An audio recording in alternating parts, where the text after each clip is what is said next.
ہم نے جابر رضی اللہ عنہ سے نبی صلی اللہ علیہ وسلم کی نمازوں کے اوقات پوچھے تو انہوں نے کہا آپ ظہر کی نماز سخت گرمی کے وقت میں پڑھا کرتے تھے، یعنی زوال کے بعد اول وقت میں پڑھتے تھے۔ انس بن مالک سے روایت ہے، انہوں نے فرمایا جب ہم رسول اللہ صلی اللہ علیہ وسلم کے پیچھے نماز ظہر ادا کرتے تو گرمی سے بچاؤ کے لیے اپنے کپڑوں پہ سجدہ کرتے، یعنی سخت گرمی ہوتی پھر بھی پڑھتے۔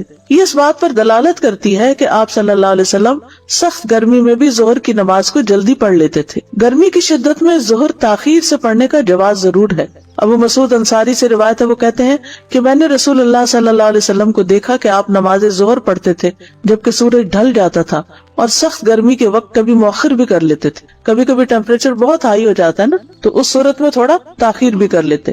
ابو ہریرہ اور عبداللہ ابن عمر رضی اللہ عنہما سے روایت ہے، وہ رسول اللہ صلی اللہ علیہ وسلم سے بیان کرتے ہیں کہ آپ نے فرمایا جب گرمی زیادہ ہو تو نماز ظہر ٹھنڈے وقت پڑھا کرو، کیونکہ گرمی کی شدت جہنم کی بھاپ سے ہوتی ہے۔ اصل میں کیوں کہا؟ کیونکہ انسان کو جب گرمی کی شدت ستاتی ہے نا تو وہ فوکس نہیں رکھ پاتا نماز پہ، اس کا سارا دھیان کس پہ ہوتا ہے؟ ہائے گرمی ہائے گرمی۔ تو اس لیے کہا کہ ذرا اس وقت کو جس میں شدت ہو وہ اس کو ٹل جانے دو۔ ابن عثیمین کہتے ہیں جب موسم سخت گرم نہ ہو تو افضل یہ ہے کہ جیسے ہی ظہر کا وقت داخل ہو تو انسان ظہر کی نماز ادا کر لے، چاہے سفر میں قصر نماز ہی ادا کرنی ہو پھر بھی، کیونکہ سخت گرمی کے موسم کے علاوہ ظہر کی نماز کو جلدی پڑھ لینا ہی افضل ہے۔